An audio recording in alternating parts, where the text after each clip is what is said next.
Hoy les vamos a contar la historia de una madre que se ve obligada a huir de la dictadura junto a su pequeña hija por la persecución política, no solamente a su esposo, que todo el país conoce como un hombre valiente, el capitán de la Guardia Nacional, Juan Caguaripano, sino a la familia completa de él, que meten preso unas horas, que luego van a al colegio de las niñas y encapuchados de negro, ¿no? Y le exigen al director constancias de la niña, en fin, todo eso y su lucha cuando sale del país sola con su hija. ¿De cuántos años? 7 años tenía entonces, o Tenía 4 añitos. ¿Cómo cuatro están? años. Buenos días. 4 años tenía entonces. Su lucha en un país desconocido porque no tenía ahí familiares ni nada, y lo que está haciendo ahora, que es luchando por la libertad de su esposo y por los derechos humanos en general de todos los presos de la dictadura. Todo eso se puede ver en un libro conmovedor que ella escribió, que lleva por título Te soñé libre. Esta mujer, esta muchacha para mí, nació el 13 de diciembre de 1981. Es uno de los de 4 hermanos, y quiero decirle que el rumbo de su vida cambió radicalmente cuando se une en matrimonio con el capitán Caguaripano, quien, como ustedes saben, varias veces se enfrentó a la dictadura hasta que en el año, ya les voy a decir porque lo tengo aquí escrito, el 6 de agosto del 2017, durante el ataque al fuerte de Paramacay, Caguaripano difundió un video en el que aparecía rodeado de una veintena de hombres con uniforme militar que portaban armas, y afirmó ser el comandante de la operación David Carabobo de la 41 Brigada Blindada en Valencia. Los, eh, las tropas de la narcodictadura los apresaron, y al capitán de la Guardia Nacional, su esposo, lo empezaron a torturar hasta el punto de que se le desprenden los testículos con todas esas torturas. Sin embargo, esta mujer es valiente, esta mujer es luchadora. Conocemos la historia de Caguaripano, pero nos gustaría conocer la historia de ella. La historia de ella, porque es la historia de muchas madres y muchas mujeres, de hombres que están luchando por la libertad de Venezuela, los nuevos libertadores, unos presos. De hecho, ustedes saben que la mayoría de los presos que hay en Venezuela actualmente son militares. Ellos son militares. Bueno, preséntate, cuéntame, ¿quién eres tú? Hola, mi Irene, nombre es Irene cuéntanos. Lazo. Soy la esposa del capitán Caguaripano, quien hace 6 años me vio obligada a salir del país después de persecución, después de secuestro y después de una serie de allanamientos en casa de mis padres, en donde me vi mi vida y vi la vida de mi hija en peligro.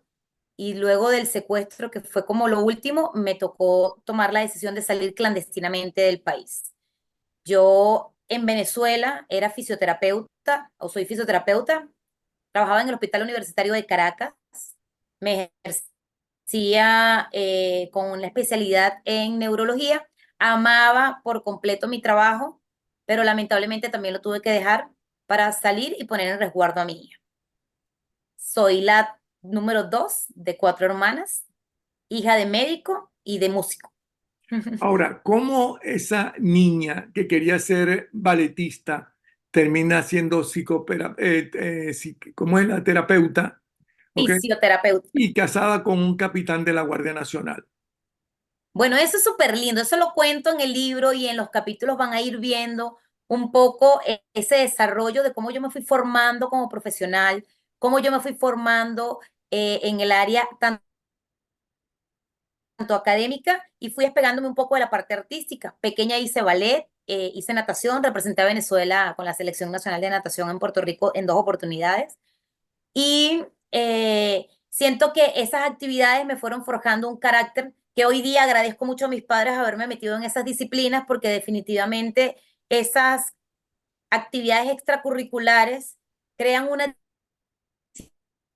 disciplina y crean un fisioterapia porque al finalizar mis estudios de bachillerato, yo hice el curso de primeros auxilios de la Cruz Roja y el curso de los primeros auxilios duró 3 meses, pero finalizando yo esos 3 meses se vino la tragedia de Vargas y ellos estaban necesitando voluntarios que tuviesen los conocimientos básicos para tratar de prestar atención básica y ayudando en todos los albergues que hubo a nivel nacional, donde estaban llegando a todos los damnificados de Vargas.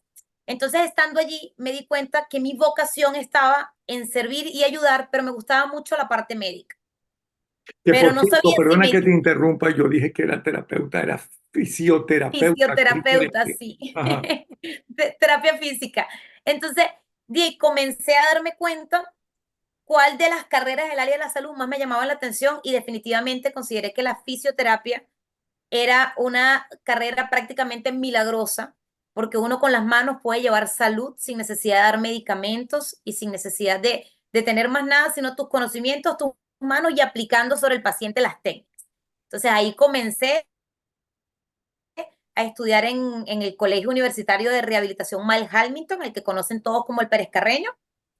Tuve una carrera universitaria divina, me encantó. Logré finalizar siendo la primera en mi promoción y esos honores para mí también me dieron como más ahínco para estudiar y ser mejor y eso me impulsó a llegar a ser entonces una de las terapeutas del Hospital Universitario de Caracas, que era muy difícil ingresar ahí como empleado.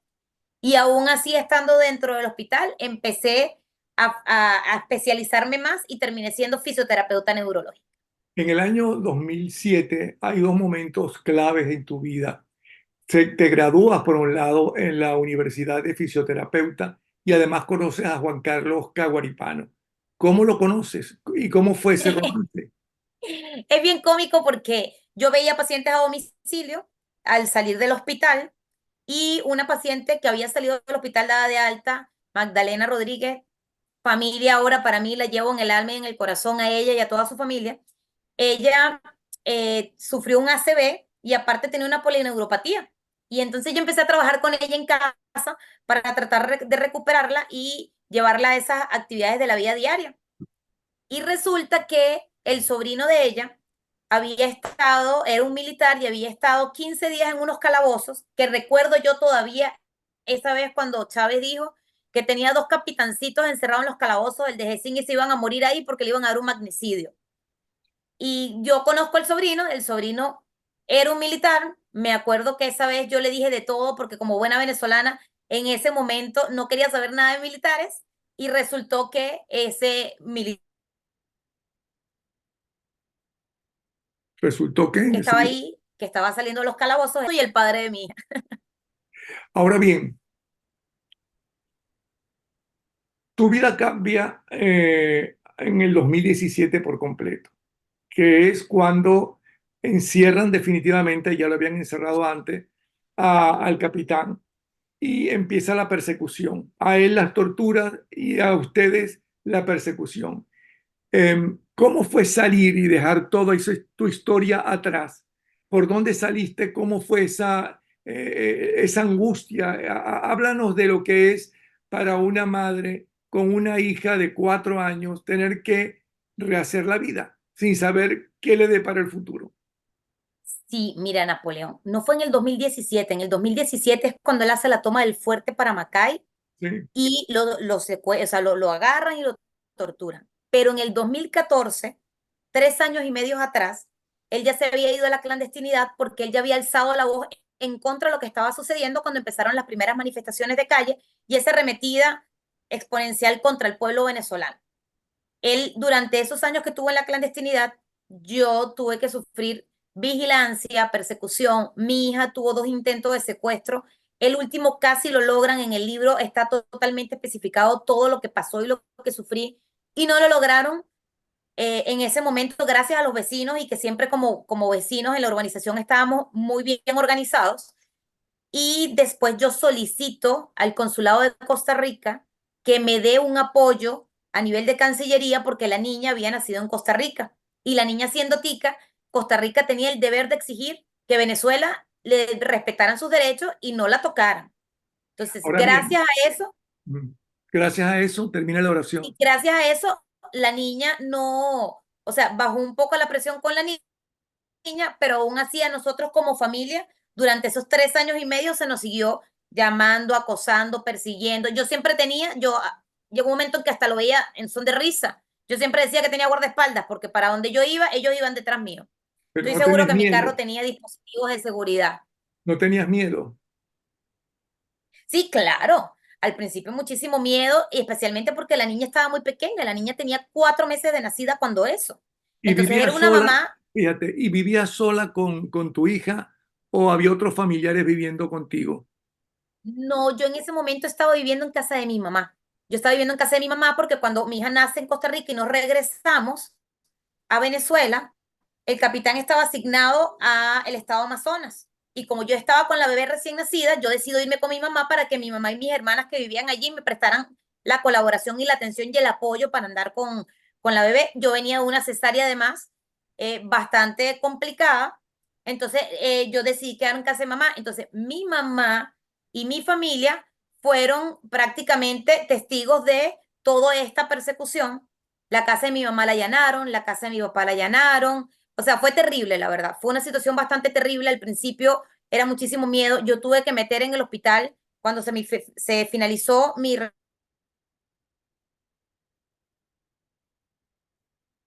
Hola. postnatal. Yo metí un reposo sila.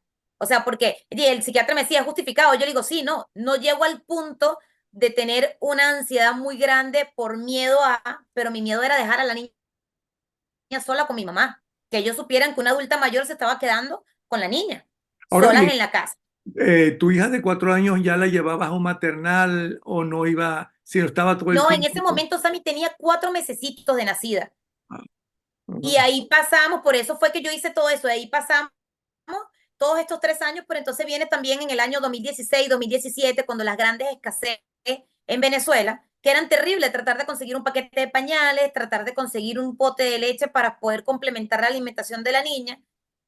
Y en el 2017 es cuando el capitán Caguaripano reaparece y ahí la niña tenía casi 4 años de edad. O sea, yo pasé 4 años de persecución, de presión, de allanamiento, de donde yo, para donde iba, sabía que me estaban vigilando. Al principio uno se llena de mucho temor, sobre todo por la niña, ¿Y pero ya cómo, después uno se acostumbra a eso, porque y siempre estaban cómo, ahí a la parte de uno. en qué momento y dónde trataron de secuestrar a tu hija? En la urbanización donde vive mi mamá, en la urbanización Horizonte, una urbanización cerrada en donde habían portones eléctricos y todo de seguridad y ellos ingresaban ahí como querían. Siempre habían unidades de estas que utilizan la de gente de SEBIN y de GESIN, camionetas blancas, vidrios oscuros, sin ningún tipo de identificación o ningún tipo de matrícula o placa. Y siempre estaban entrando a la casa, pero una vez estábamos paseando a la bebé en el coche y ellos frenaron frente al coche, se bajaron 4 funcionarios y trataron de sacar a la niña del coche para llevársela. No lo lograron, yo digo siempre que bueno, primero porque Dios la protegió y segundo porque seguro ninguno de ellos era papá, porque los cochecitos tienen seguridad, tienen como el botoncito de seguridad que no es fácil de sacar para que los niños no se zafen. Entonces siento que eso fue lo que la protegió y no la logró sacar y en ese momento obviamente me fui en contra de ellos, salieron los vecinos, ellos se montaron en el carro y se fueron. Fue lo más cerca que tuvieron de llevarse a mi hija. Ujú. ¿Cuándo y por qué decides irte del país? En el 2017, el capitán Caguaripano lo agarran, lo mantienen 40 días en desaparición forzosa. A mí me dan la fe de vida 40 días después de que lo agarraron y lo torturaron, haciéndome un secuestro. A mí me llama un funcionario el asistente del fiscal, un funcionario del Ministerio Público, y me dice, soy el asistente del fiscal número tal, te agradezco, vayas a la parte de abajo de la Torre Polar y te montes en un Aveo azul, placa tal. Y yo le digo, no, ¿y cómo por qué? O sea, ¿quién es el fiscal? ¿Nombre del fiscal? ¿Y por qué yo me tengo que montar en un carro así? Si usted quiere saber o no algo de su esposo, usted sabrá qué es lo que le conviene y me trancaron el teléfono. Y yo fui y me monté en ese vehículo por la necesidad de saber de Juan Carlos después de casi 40 días en desaparición forzosa. Ese día me secuestraron, me ruletearon por toda Caracas hasta que por fin me llevaron al SEBIN, que está en Plaza Venezuela, y me llevaron para los sótanos en donde están las cárceles, las mazmorras conocidas como la tumba. Luego de eso pasaron casi 60 días más en donde no nos daban la visita. Cuando empiezan por fin a darnos la visita era terrible, siempre con personas alrededor, cámaras filmadoras en todos lados, nos daban una sola hora sin ningún tipo de privacidad. Y así además yo llevaba a mi niña para que mi hija conociera a su papá, porque mi hija conoció a su papá ahí en ese momento, porque el papá se había ido cuando ella tenía 4 meses de nacida. Cuando ella tenía un poquito de conciencia y por fin lo conoce en estas condiciones en la tumba, con un montón de funcionarios alrededor y armas largas vigilándonos. Qué bárbaro. ¿Y qué se dijo Luego de eso, cuando Caguaripano, bueno, todo el tiempo que él estuvo en la clandestinidad, tenía alguna forma de, tenía algún contacto contigo como para que tú supieras que estaba bien, que estaba vivo? no, ningún tipo de contacto, porque cuando él Por se va al seguridad, principio de la claro. clandestinidad, sí triangulaba algún tipo de información. Cuando se enteró de los 2 intentos de secuestro de la niña, decidió cortar por completo por seguridad de la niña, porque decía que si la gente sabía que teníamos o manteníamos algún tipo de contacto, la niña iba a correr algún peligro. Por lo tanto, no hubo ningún tipo de contacto o comunicación durante 3 años y medio. Yo me entero, igual que todo el mundo, que lo del Fuerte Paramacay, sí recibí una llamada de Juan Carlos, una llamada, no, un mensaje de texto, unas horas antes, un poco extraño, porque teníamos tiempísimos sin comunicarnos y de repente él me deja ese audio y yo dije, algo está pasando. Entonces esa noche prácticamente yo no dormí, tenía angustias, tenía ansiedad, y a las 4 de la mañana, cuando empiezan en el Twitter, 4 o 5 de la mañana, a decir que había algo en el Fuerte Paramacay, ya yo empecé con la sospecha de que Juan Carlos tenía algo que ver allí por el mensaje anterior. Y ya a las 5 y tantito de la mañana aparece él en el video conjuntamente con otros funcionarios, y definitivamente pues supe que era él el que estaba comandando esa operación. Y Entonces cuando lo luego de viste todo en el eso, pues video, mi cuando hija, lo viste en el video, que no lo habías visto en todos estos años, ¿qué pensaste? ¿Cuál fue tu reacción? fue una sensación, porque fue una sensación muy rara, una sensación como esposa y como venezolana de orgullo de saber que alguien se ponía los pantalones y se los amarraba bien y hacía lo que tenía que hacer con el uniforme puesto. Y por otro lado, un temor grandísimo, porque yo dije, si en el 2014 la niña fue o tuvo intento de secuestro, ya ahorita que él sí concreta algo, a nosotros nos matan. O sea, definitivamente era entre esa mezcla de emociones, ¿verdad? Entre estoy sumamente orgullosa, por fin alguien se puso los guáramos y hizo lo que tenía que hacer, pero por otro lado, Napo, aquel miedo, ¿verdad? Yo lo que hice fue tomar a mi hija, llamar a una amistad y decirle, sáquenme de la casa inmediatamente. ¿Para dónde? No sé. Hice un bolsito, tiré leche, tiré pañales y dije, vámonos. Y me mantuve de forma clandestina casi 7 días hasta que atraparon al capitán Caguaripano, porque obviamente nos estaban buscando, llegaron a casa de mi mamá varias veces, yo tenía el vehículo en el taller, llegaron al taller en donde estaba mi carro y estaban preguntando por la dueña del vehículo, el pobre señor del taller andaba todo asustado porque llegaron todo el comando, como llegan ellos siempre, armas largas y demás, y, y nada, yo reaparezco nuevamente, o sea, salgo de la madriguera donde estaba cuando ya el capitán Caguaripano es apresado, pero cuando es apresado inmediatamente sé en manos de quién cae y lo que está pasando. Entonces siento como una efervescencia así, que caer los pantalones eres tú, porque si alguien, si nadie sale a hablar por el capitán Caguaripano, lo van a matar, porque ya sabíamos lo que eran capaces ellos de hacer. Y por eso inmediatamente yo me empecé a dar entrevistas, empecé a hablar y empecé a decir, epa, ese señor que ustedes agarraron tiene familia y tiene quien lo defienda. Y aquí lo único que se exigen son que se le respeten sus derechos humanos. Y Y por ahí entonces, empezamos. Recuerdo o en sea, algún momento haber ido el DGCIN, perdón, ¿qué dijiste? recuerdo algún momento haber ido al DGCIN y cuando llego me dice un funcionario, usted es la esposa y usted no es que estaban separados. Yo digo, claro, 3 años y medio en la clandestinidad juntos no estábamos, ¿verdad? Y entonces ellos mismos quedaron así como, o sea, yo pensé que nadie iba a salir por él, pero salió esta mujer y salió hecha una fiera además. Ahora, por fin logras verlo ya preso en la tumba, ¿no? Ajá. Era la primera vez que lo veía físicamente, ¿no? En 4 años. ¿Qué se dijeron? ¿Qué vi cuando lo viste? Estaba preso. ¿Te lo viste tras las rejas o sentado en una oficina? ¿Cómo fue ese encuentro? Lo llevaron a un lobby, lo llevaron esposado caminando hacia un lobby, unos dos sillones que ellos tenían ahí con vidrios de estos tipo pecera, igual funcionarios alrededor, estaba el fiscal allí presente, estaban unos comisarios del SEBIN presentes, entonces no podíamos decirnos mucho ni demostrarnos mucho porque sería darle a ellos más material para usar en nuestra contra. Yo ingresé, cuando ingresé con la mamá de él se le lanzó encima, nosotros prácticamente nos hablamos con las miradas todavía, a pesar de que habían pasado 40 días, a él se le veía en todo el cuerpo las marcas de la tortura, tenía una cicatriz en el pómulo todavía después de 40 días, tenía cicatrices en las muñecas, él es moreno, entonces él hace queloides, las cicatrices en la muñeca de la cantidad de veces que los colgaron y los amarraron colgados de las muñecas. Y él trataba de decirme, hay algo que tengo que decirte, hay algo que tengo que decirte, que era lo del evento más desagradable de toda la tortura, que fue el tema de los testículos.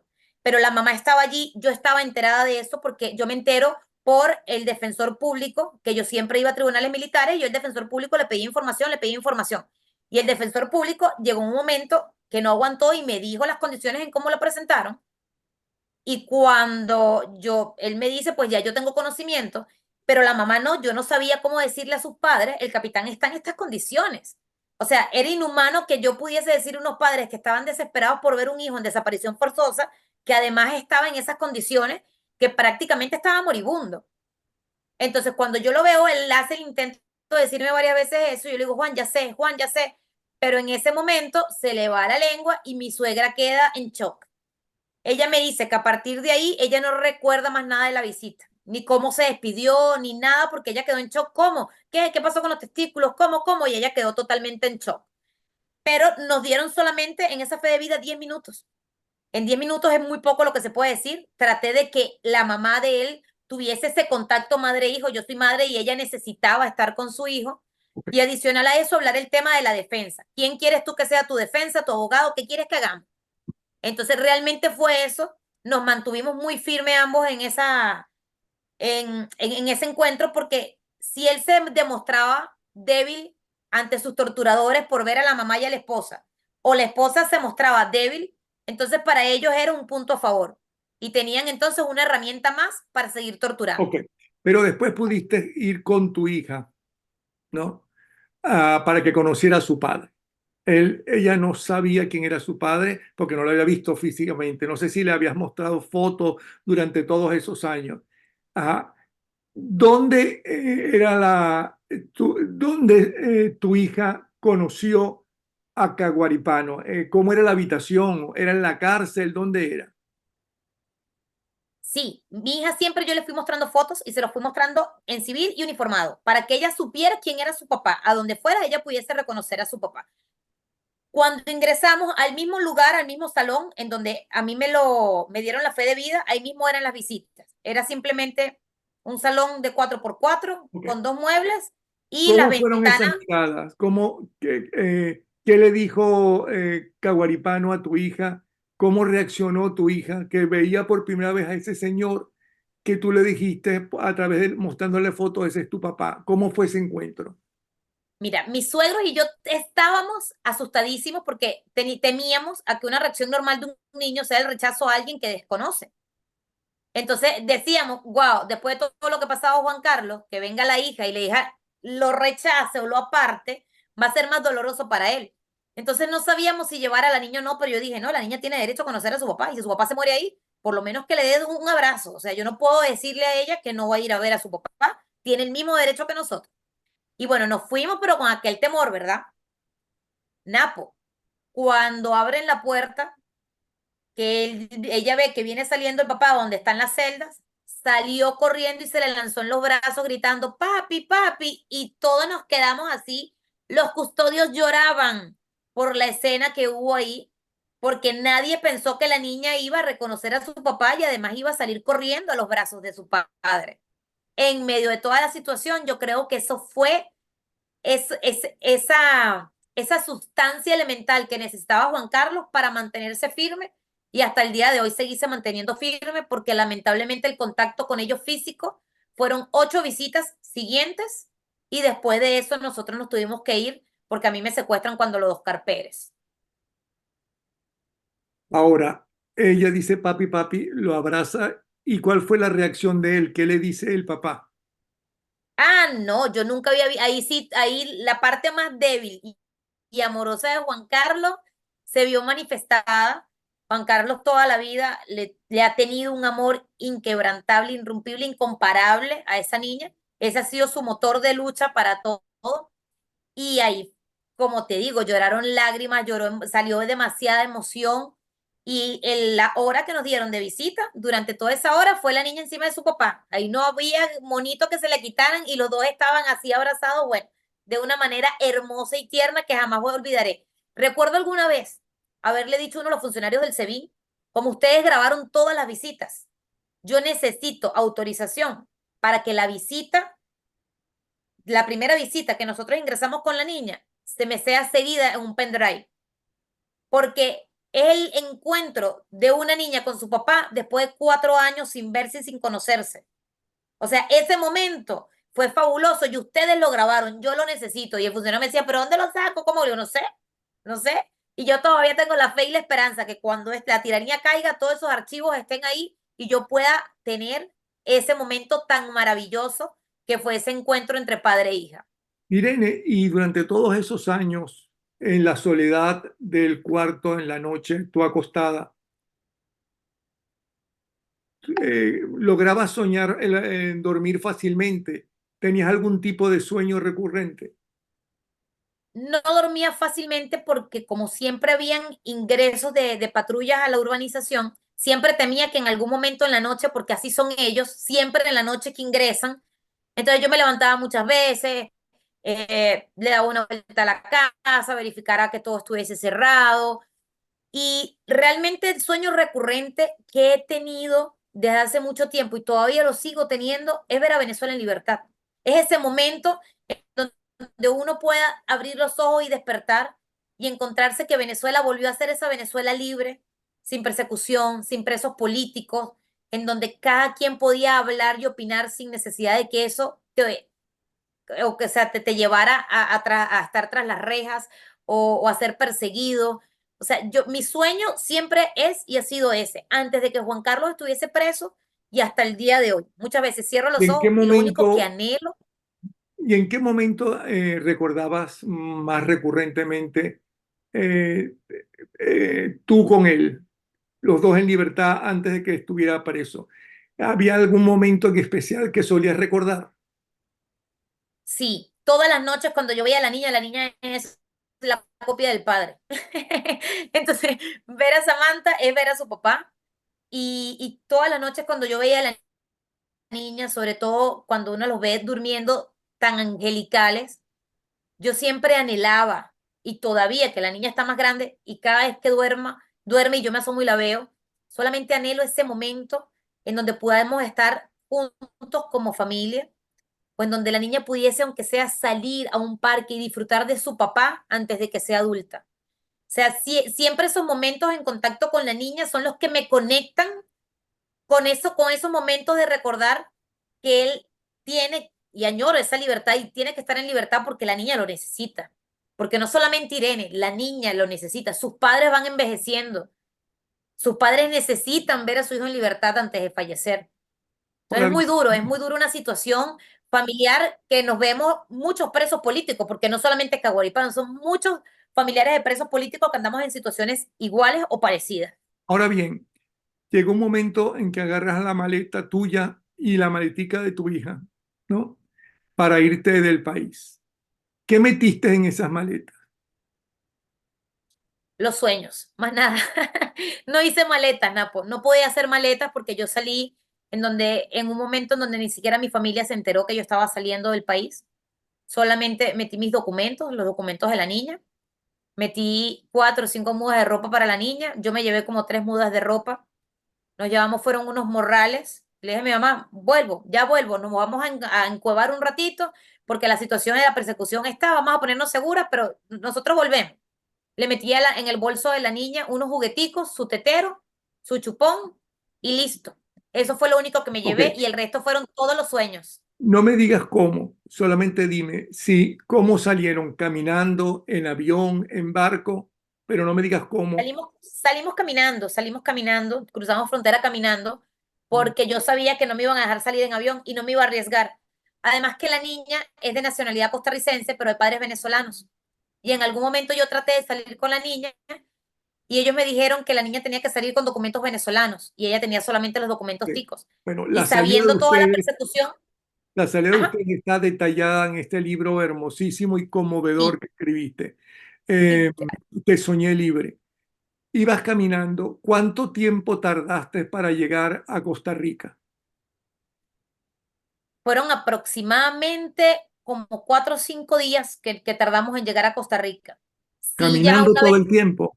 no, en Colombia se agarramos avión, yo no me atrevía a pasar el Darién con la niña jamás y en aquel Ah, momento no tenía la misma cantidad de bueno, y migración que tiene llegaste ahorita y era muy a Costa peligroso. Rica, estabas en el aeropuerto de Costa Rica. ¿Qué fue lo primero que hiciste? Estabas con... Pensar a ver a quién llamaba o cómo salía yo del aeropuerto y ver dónde iba a dormir ese día, Mm, porque yo llegué sin saber ni siquiera dónde iba a dormir. ¿y cómo hiciste? Y llamé a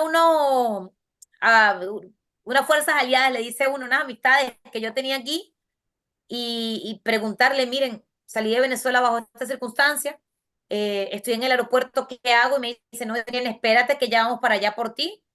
Con ellos logré pasar las primeras semanas mientras que buscaba yo también sacarme encima toda esa presión con la que yo venía, porque realmente era una carga demasiado grande emocional, miedos. Me acuerdo que lo primero que me dijo esta amistad fue, apaga el teléfono, no veas Twitter, no veas CNN, no veas Globovisión, no veas nada. Apaga el teléfono y desconéctate para que tú puedas entrar en sí y entender que migraste y que ahora tienes que enfocarte en ver cómo haces para que la niña salga adelante. Ahora, debe ser impresionante e inolvidable cuando tú pasas la frontera y ya llegas a territorio colombiano caminando, ¿ok? ¿Qué sentiste en ese momento que ya no estabas en Venezuela? Que estaba tus primeros pasos en Colombia. ¿Cómo fue? Una sensación de libertad y de seguridad que no te puedo explicar. Uno va pasando el puente y uno pasa primero una alcabala de la Guardia Nacional y uno cuando pasa esa alcabala, uno siente que todo se te sube, o sea, es una carga, es un peso y uno dice, si aquí me reconocen, aquí me quedé. Y tardé en cruzar porque habían funcionarios que sabía que me podían reconocer. Entonces tuve que esperar un tiempo prudente para poder cruzar. Y voy cruzando yo con la niña y a lo lejos veo un funcionario que me podía reconocer porque cuando yo estuve en Amazonas un tiempo, que también lo cuento en el libro, son momentos divinos estar en Amazonas, había un funcionario que estaba ahí en el comando con Juan Carlos y cuando yo lo veo de lejos dije, ok, aquí fue. Entonces me tapé la cara, me puse el pelo en la mitad, vamos hija, y cruzamos y cuando llego al lado colombiano, que uno pasa como un torniquete tipo de metro de Caracas y ya uno dice, pasa la línea y ve la bandera y los funcionarios te dicen, bienvenido a Colombia, fue como soltar una carga que tenía años encima mío, que no sabía que la tenía. O sea, estando del otro lado fue así como una sensación de ver hasta el cielo diferente y el cielo era el mismo a 100 metros allá, pero el cielo se veía más azul, todo se veía más brillante, uno veía volar los pájaros de una manera diferente. Realmente salir de Venezuela después de una persecución y sentirse en un lugar seguro es una sensación de libertad que pocos hemos sentido, porque muchos han salido por necesidad, pero los que hemos salido por persecución sabemos lo que se siente, bien sea en Colombia o en cualquier otro lugar. Ahora, ya sabemos tu primera noche y quién te ayudó en Costa Rica. Pero ¿cómo fue tu primera noche en Colombia? En Colombia. En Colombia fue buscar un huequito y ver dónde me metía para pasar esa noche y de ahí ir el día siguiente a migración y solicitarle a migración de Colombia que nos sellaran la entrada, aunque no teníamos la salida sellada, porque nosotros íbamos de tránsito y demostramos que la niña era costarricense, yo optaba por la residencia ya, que yo lo que quería era nada más que me sellaran para irme a Costa Rica. O sea, que dormiste en Entonces, una pensión, en un hotel con tu hija. sí, Ok. ahí en Cúcuta. En Cúcuta, en avión llegas a Costa Rica. llamas a unas amistades que te van a recoger en el aeropuerto y supongo que estuviste unos días en la casa de ellos. ¿Cómo te instalas? ¿Cómo logras trabajar? ¿Cuál fue tu primer trabajo en Costa Rica? Porque no eras rica ni nada de eso, ¿no? No, yo me vine sin nada, Napoleón, yo me vine sin nada y yo me venía, era con mi profesión. Y aquí traté de convalidar el título y aquí me dijeron que me reconocían el diploma, pero no me hacían la equiparación. Y si no me hacen la equiparación, yo no me puedo colegiar, como todas las carreras del área de la salud. Y si no estás colegiado, no tienes un respaldo y estarías ejerciendo ilegalmente en el país. Por lo tanto, no pude ejercer mi carrera, pero comencé a dar masaje de descarga a un equipo de fútbol femenino de primera división. Fue mi primer trabajo. ¿Cómo lo Lo hacía consigues? cada vez que tenía un partido. Ah, ¿Cómo lo consigues? Tú tuviste que tocar muchas puertas para tener tu primer trabajo. sí, sí, sí. O sea, eso fue Bueno, pero caminando, imprimí mi cómo ibas a buscar currículum el trabajo con tu hija de 4 años en la mano? al lado mío y dejando currículum en todos lados. Pero me pasó mucho que cuando me llamaban o yo iba a una entrevista me decían, tu currículum está evaluado para venir a limpiar, no sé. Y le digo, no, pero no veas el currículum. O sea, si yo lo que necesito es trabajo para poder alimentar a mi hija.